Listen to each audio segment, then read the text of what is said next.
คังสุนลาวหลวงใจข้าโดนผู้คนเลี้ยงใสกลับไปขอพรผู้สง่าลำจันทร์ขอไทยภาษาที่คนศรัทธา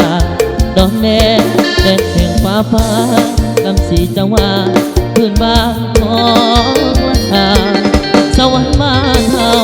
ภูมิลำเนาเรียบตาฝั่งของสาวลาวภาษาปองน้องของพี่น้องร่วมกันสร้างสรรค์น้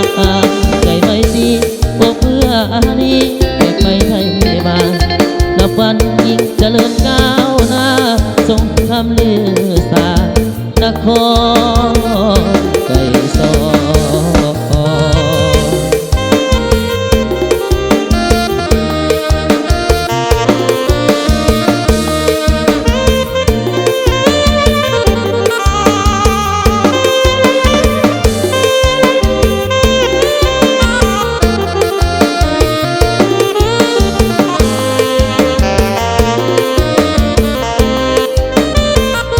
พัดผ้า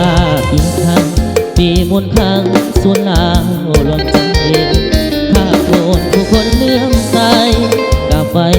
ขอพรผู้สะอาดลำจันทร์ขอไทยภาษาที่คนศรัทธาดอนแดงเด็ดแห่งฟ้าฟ้ากำสีจังหวะพื้นบ้านของอาสวรรค์บ้านเฮาภูมิลำเนาเรียบตาสาวลาวภาษาปองน้อง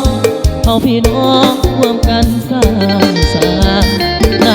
ำใจไม่ดีบวกเพื่ออารีแขกไปไทยมานับวันยิ่งเจริญก้าวหน้าสมคำลือสารนค